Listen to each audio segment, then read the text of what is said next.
Hello. So in this lecture, we're going to try to finish off the three keystone lectures, as I've been calling them, about the fundamentals of reality and of Judaism, what our purpose is, the nature of God, etc. So hopefully, if you've internalized those three lectures, this one will go a bit deeper, and hopefully you'll, if you've got the ideas until now clear, then this one should be just like a nice extra level of depth, just to tie everything together. So just to briefly recap, we spoke about the purpose of the creation is to do good. God's purpose of creation is to do good, and the way he does good is by letting us experience him himself. How do we experience God himself? It's by being similar to God. So we have to be givers like God, and we have to be givers to a being which, compared to the giver, is 100% the opposite. That's just like God gives to anything else, by definition, is going to be the opposite of God, because God is everything, and the thing which is being created doesn't even have existence until God gives it the existence. So therefore, the soul, which is us, has to give to something which, compared to the soul, is something which is completely lacking of everything, any positive characteristic, which is a body, which is something physical. Physicality is something which is so temporary. It's bound by time, bound by space, dimensions. Even morally, ethically, the body is something which longs for death, and just for non-movement, no energy. It's matter as opposed to energy. We spoke about that in the first lecture. So we are meant to be givers. So we're givers of infinite pleasure to the body, and therefore we parallel God, we want to be infinite giver to us. Then we spoke about the nature of God, about how we can't understand God himself. We can only say what God isn't. He's not physical, he's not bound by time or space or concepts. And when we do speak about God, it's almost always what he does. So it's basically what we perceive, actions of God coming towards us perceiving God, us perceiving his kindness, his wisdom, his presence. So that is whenever we speak about God, we're really speaking about the bridge between us and God, which means the light waves, so to speak, which are coming from God, which give us that connection between us and God himself, which in that analogy, it's our experience of God's relationship with us, and that's all a revelation to us. And somehow that's coming from God, even though God himself doesn't change because he's above change. But yet, in terms of how we perceive God, it's a vibrant two-way relationship. Because just like you perceive your friend through the light waves coming to you, but you're not really, but you don't have direct awareness of your friend himself, but you're having a relationship with the friend because of the bridge in between you and your friend through the light waves, sound waves, however people interact. Okay, so we spoke about since God is above having parts, there's no parts to God. So therefore, by definition, anything which God does must be coming from God's intrinsic existence itself. Yeah, because there's no other part of God. Everything about God is a oneness. So therefore, anything which God does is not because there's a part of him which is pushing another part to do it, like we do. Like, why do we eat? Because there's a part of us which gets hungry, so that influences our other faculties to choose to go and get food and to eat. We don't say that with God, because God is the source of all his actions. right? He himself, his existence itself, is the source of everything which he does. So that means all his actions are coming from him himself. So therefore, for us to be similar to God, all of our actions, and specifically actions of bringing the light of God into our body, have to be coming from ourselves. That's what we call free will. Free will means it's something to do with our own existence, which is doing the choosing. Our actions are coming from something which is tied up with our own existence. That's what free will is. Free will is there's no part of us which is pushing us predetermined to do something. It's coming from us. We've got this aspect similar to God. That's why it describes the creation of man as being created in the image of God, because this aspect of God is only found in human beings, really. It's a unique attribute of human beings, that we've got a real free will, and our actions emanate from us ourselves, because we've got to be as similar to God as we can in order to have that experience of being infinite givers. We have to be infinite givers through free choice, like God. And we explained that in the third lecture, we went into this other, much more subtle idea, is that in order to experience God on the maximum, we can't experience God directly, because God is above direct experience. So it's only through the light waves, as we said, like the colours of the rainbow coming towards us through the prism, and that can give us an inkling of the white light behind the prism. So we perceive God through his actions. But the problem is that the actions themselves, we can't. We're only receiving the result of the actions hitting our five senses or our mind. So we're not really even perceiving the actions themselves. We're only the results of the actions. So how can we perceive God himself? Because this seems quite distant from God. So there is an aspect of God's actions which we can experience through something which we call contrast. We can't experience directly God's kindness, only the result of the kindness, the result of his judgment.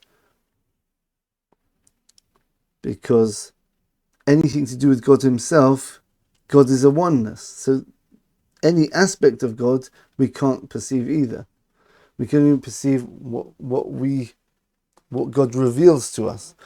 And the only way we can perceive anything is through contrast. We don't know what God's kindness means. It's too abstract for us. It's tied up with God's existence.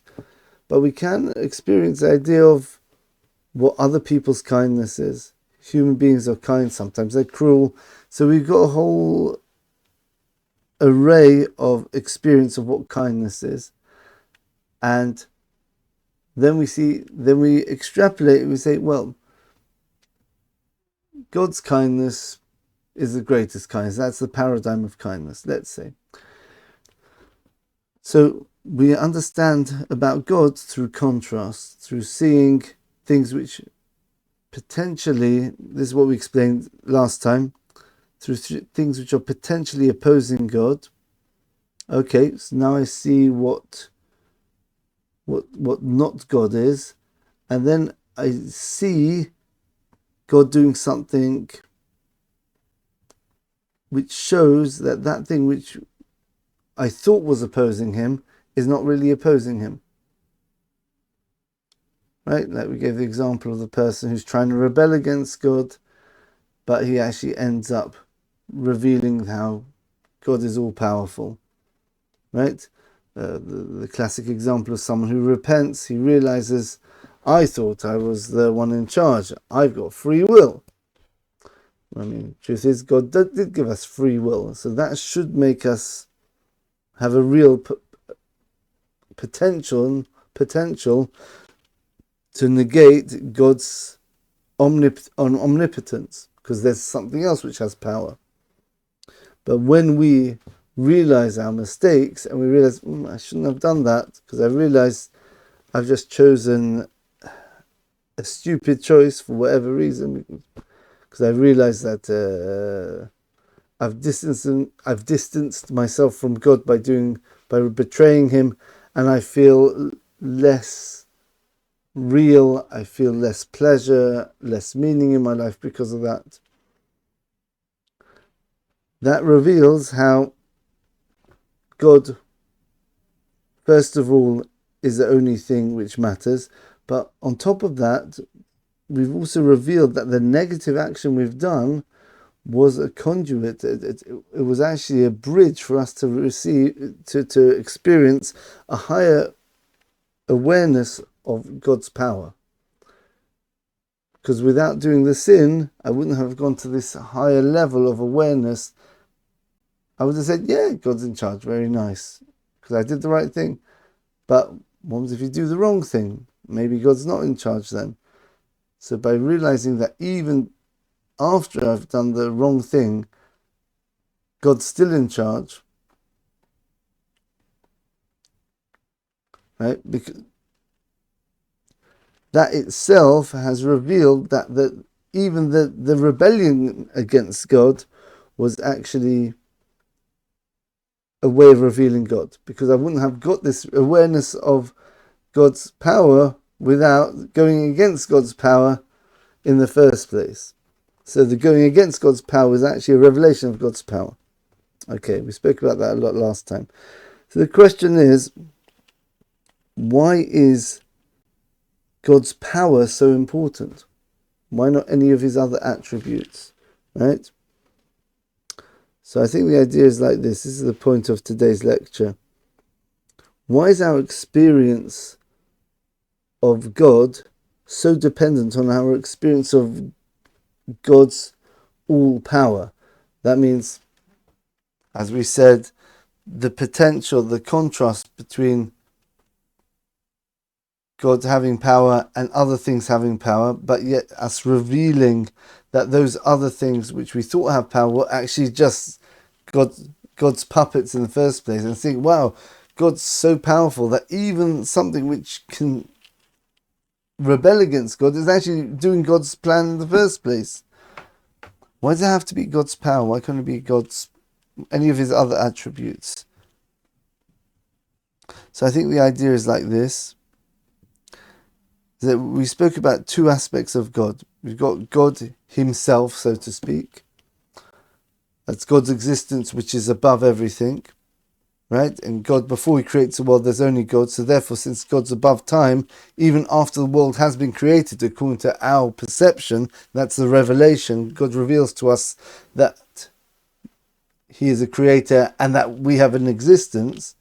Yeah, God reveals our existence by making us aware of our own existence. But the truth is, at the same time, that aspect of God which is above time hasn't changed by definition, because that can never change, because it's never within time. That is the thing where time comes from. So therefore, God is the only existence even now on one level. It's a paradox. Yeah, God created us on one level. Yeah, but on another level, which completely contradicts this, there's nothing except God even now. A very fundamental idea. So why can't our experience of the world to come just be awareness of God's existence, that only God exists? Why does it have to be God's power? Because remember, there's a second aspect. God created a dimension, this other aspect of God, where God reveals Himself to us.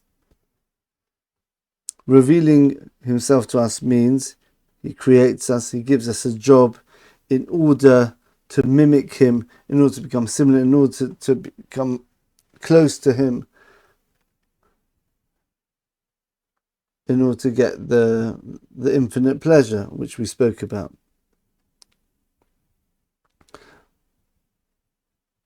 And we did that, and He did that how? By creating something which is lacking in order for us to bring the light into. which we call the body, or we call the physical world on the broader level. So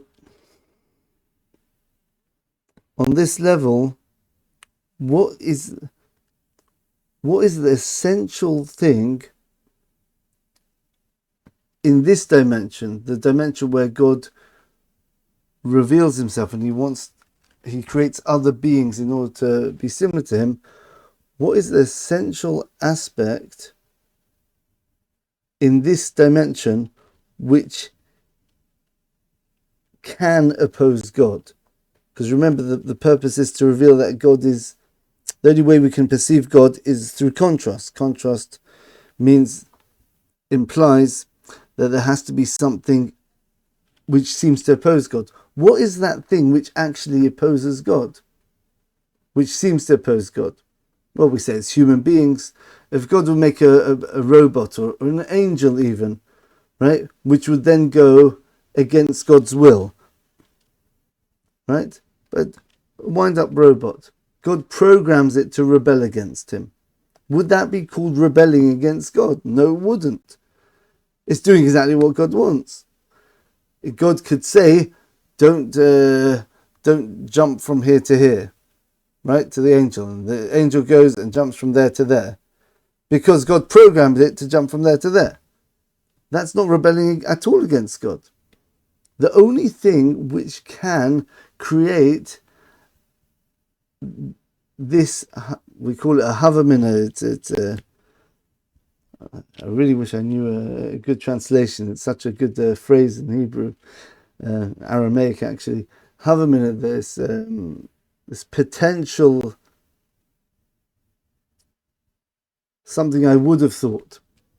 Yeah, I would have thought this thing was against God, and then later on God reveals that no, it was actually doing exactly God's plan. What is the only thing which can give us that potential of rebelling against God? The only thing is free will of man. Man's free will is the only thing which God creates which has the real potential of rebelling. It's the free will itself, it's the choice. So now, our job is to reveal God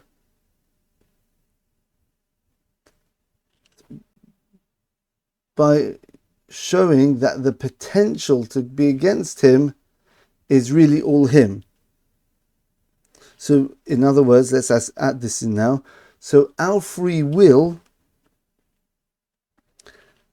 has to be the thing which shows that our free will is not a contradiction to God's free will. In other words, what is free will? Or let's go from the other direction. What is power? Power is my ability to exert my free will on someone else. That's what it is. Power is essentially just a facet of free will. Right? We say a person's got the power to do this. That means he's got the potential that if he wants to do this, he can do this if he wants. If it's going to happen inevitably, he doesn't really have power. That's something fixed in reality. It's only because a person can choose to do something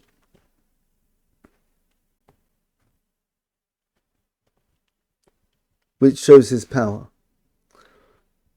So that's why power is such an important aspect of God, which we're trying to show that there is no other power besides God. Because God gives us the free choice to give to our body. He also gives us a free choice to rebel and block him out of the picture. And that free choice, remember we said there's two paths. You can do the good path or the bad path. You can show God's the one in charge by choosing to bring God in and doing God's will.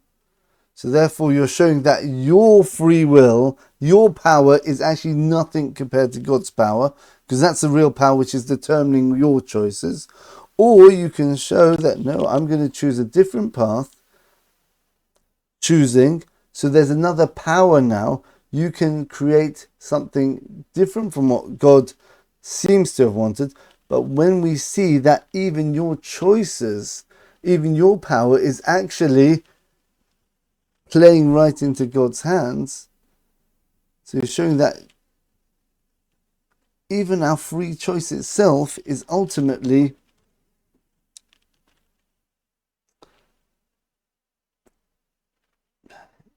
is nullified in front of God's free choice.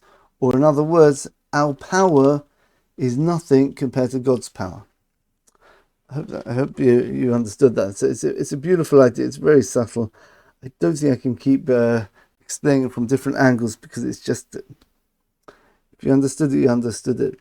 That's why the experience of the world to come is the experience that there's no power besides God, because now we experience this other aspect of God. Not just that there's only one existence, as from God's point of view, that's there's no other existence besides God, but even in the world which He creates, in order that we can be choosers and we can be similar to Him, and because of that, He needed to give us free will, in order that the choices were coming from us. But remember, we have to bring God into the world. We have to show our choices. How do our choices bring God into the world? But our choices aligning with God's choices. Our power, our doing, has to be a manifestation of God's doing. And that can either be direct, we do what God does. So we are bringing God into the body, which is God fulfilling His will of giving infinite pleasure to the body, and also to us as well, to our souls. Or our choices are, this is the rebellion part of it, right? We choose to not let God in, right? So the choices itself have to be the conduit to bring God in. So our choices have to be shown to be really extensions of God's choice. So either our choosing is, we're choosing God's choice, right? Expression of God's choice, which is God's power. Revealing God's power through us listening to Him. Or we reveal God's power through choosing to do different things and exerting a new power in the world, which is our free will, like Adam eating from the tree. I've got the power to eat from the tree.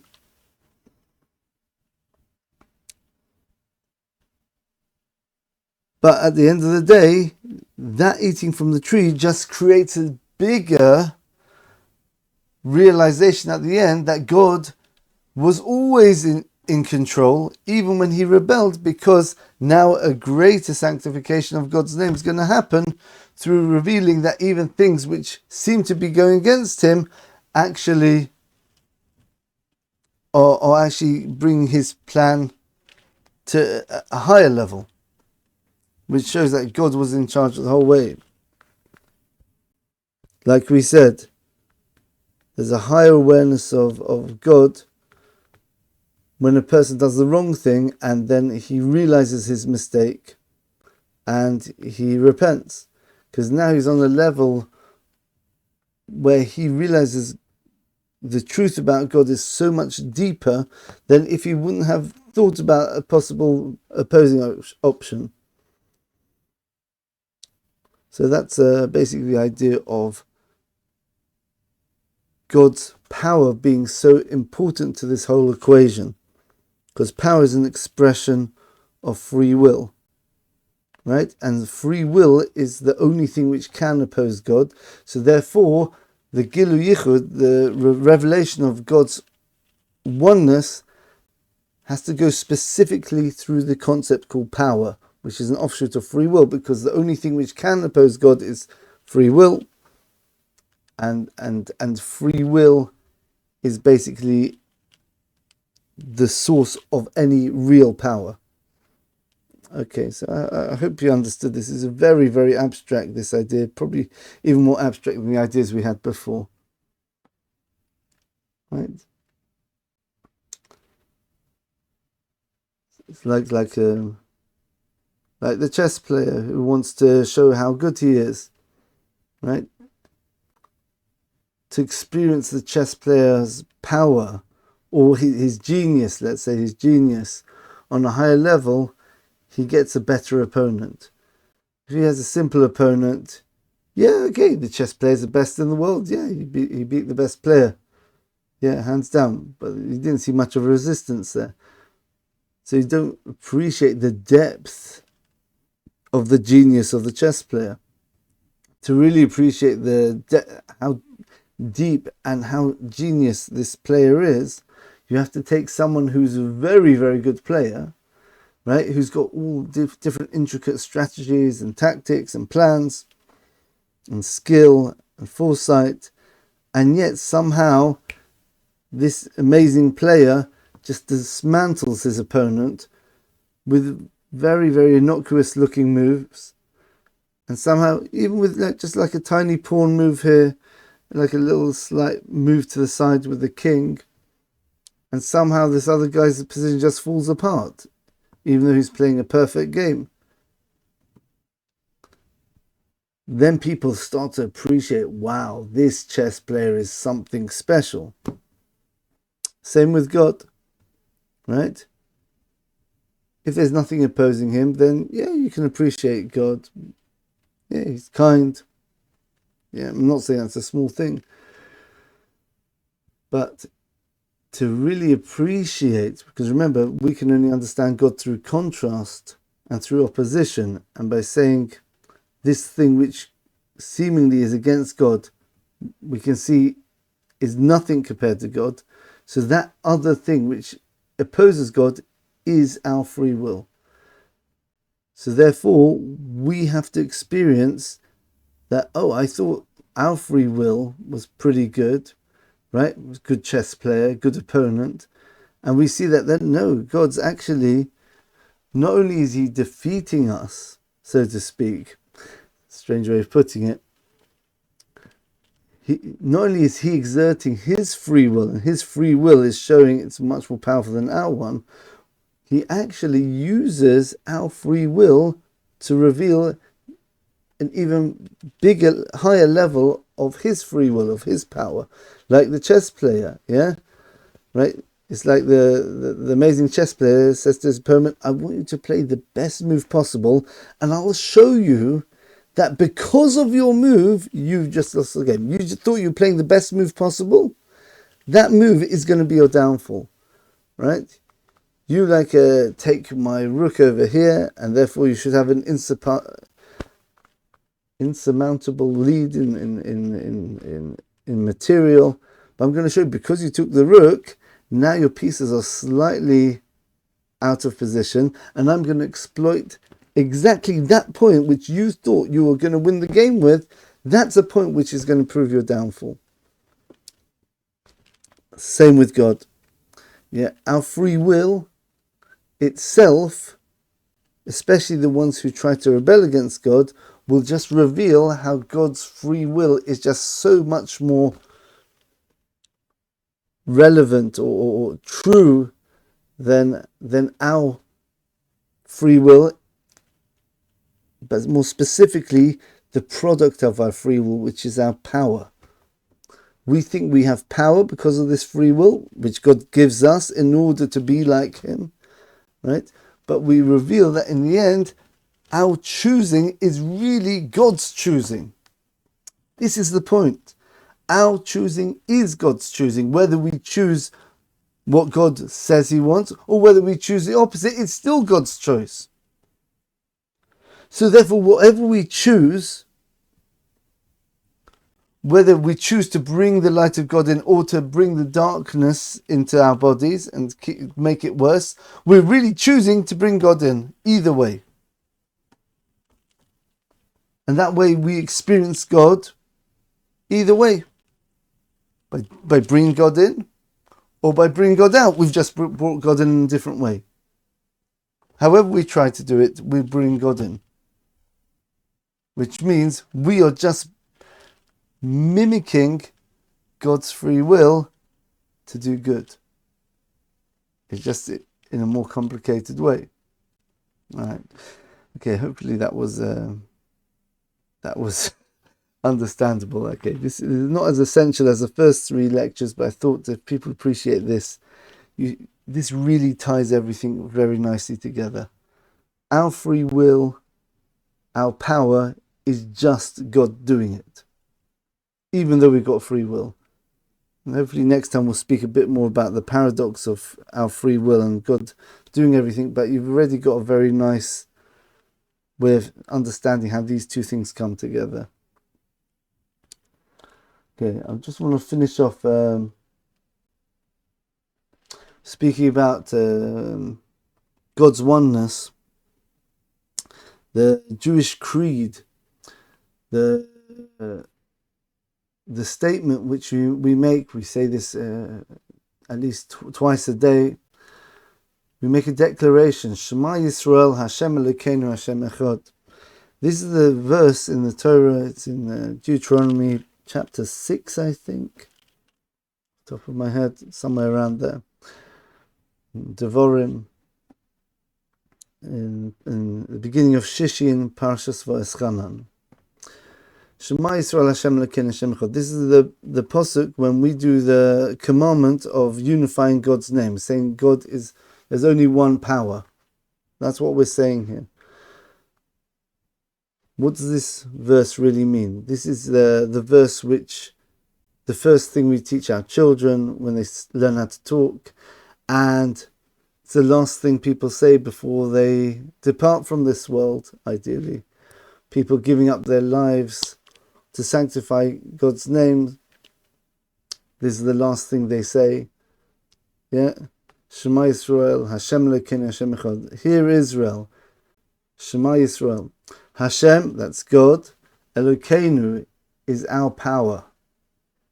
Right? Hashem, God, Echad, there's only one. This sums up basically everything we've been speaking about the last 3 and now 4 lectures. Our job in this world is to bring God into the world. The name which represents God's power in this world is Elokim, which means power, or powers even, because he's the master of powers. Hashem, that's a Yud Kei Vav Kei, the tetragrammaton. The meaning associated with that is he was, he is, and he will be. That's the idea of God being above time, and by extension above space, above concepts. Even though we give it a name, it's our way of speaking about that thing which you really can't speak about, that aspect of God which transcends everything. So what we're saying is that being which we want to have a relationship with, but it's too high for us, right? We still have a relationship through what it reveals to us in the physical world, through the revelations. That's Elokim. So when we say Shema Yisrael, hear Israel, Shema means to hear. It can also mean to gather together. The idea of unity. There's a pasuk, there's a verse which says, Vayishama Shaul es Omer. I think King Saul gathered the nation together. He uses the word Shema there. You think of the ear as something which takes sounds and it channels them into one funnel, so to speak, the ears. So Shema Yisrael, the Jewish people, because we're the ones who are tasked with this job of revealing God's oneness in the world, right? We're the ones who took on this task. Hashem, that is that being who is above time, right? We don't see him in this world. Elokeinu, we say, no, he's our God. We realize he's not just Elohim. He's not just the real one who's actually influencing this world, the world where he hides. Elokeinu. He's our God. He's looking after us. We realize that darkness, the darkness of this world, where God hides behind the scenes, and things seem to be, where is God? He's here. He's here. Nature itself, every aspect of nature, the fundamental laws of nature, the details, the butterflies flapping their wings one side of the world, causing something to happen on the other. Everything is fine-tuned by God. Yeah? That means the God who is in charge of all the powers of the world, that is the same God as the one who is above time and space. That's the idea of God himself and his revelation to us. The revelation starts, as we said in the first lecture, as completely hidden. A world of evil, a world where we've got to work to bring God in through our free will. That's what Elokeinu, he's our God. We choose, we declare he is God. So we use our free will to show that he is the real power in the world. Nature is not a power in itself. It's just an expression of God's power.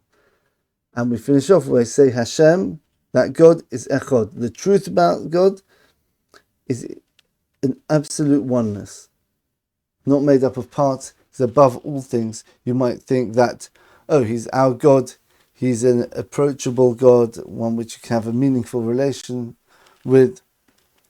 But on the ultimate level, we are trying to connect with that being which is above everything, which is the only real existence which there is. That's Hashem Echad. Okay. So that's the Jewish creed, and that's the whole purpose of the Jewish people, is to try bringing out this idea in the world, that whatever forces there are in the world, however negative or however antagonistic to God these forces seem to be, at the end of the day, we declare, even though it's not visible now, we know that all these forces are just working for God. Whether it's the ones which are positive forces, which are trying to do God's will, yeah, where they're obviously fulfilling God's will, or even the ones which are trying to oppose God, is just to create an even more beautiful game of chess, a more beautiful, more elaborate way of revealing that God's power is not just the power of a king sitting on an island. It's a king sitting on the other side of the universe. But yet, the whole universe where he hides from, he's got absolute control over. That's the message of the Shema. And with that, we finish off our lectures. Thank God we managed to get through it, and hopefully now I'll be able to speak about more specific, sort of break it down into more bite-sized pieces of things which will be able to, like things like prayer, eating. We speak about also abstract ideas about the question of free will and pre-knowledge, God's pre-knowledge. Lots of things we're going to speak about, hopefully, with God's help. Hopefully we'll get it right. And it will be, but remember, it's these 3 or 4 lectures, especially the first 3. This 4th one is just to crystallize the ideas even stronger. But these first 3 lectures should give you an amazing foundation to understanding everything in the world, especially concepts of Judaism, on a much, much more fundamental, deeper level. And you'll see your mind just hopefully your mind will open up and see things on such a rich level. And these questions where we felt until now we were fumbling in the dark. Oh, I kind of understand the answer to this question. So, no, oh wow, I see the answer now. That's much more meaty, much more significant. I see how it fits in with the whole picture now. Anyway, so thank you for listening, everyone, and hopefully the lectures won't be as long as the first few, which we've done until now, as there should be more isolated concepts. Thank you for listening, and all the best, and bye for now.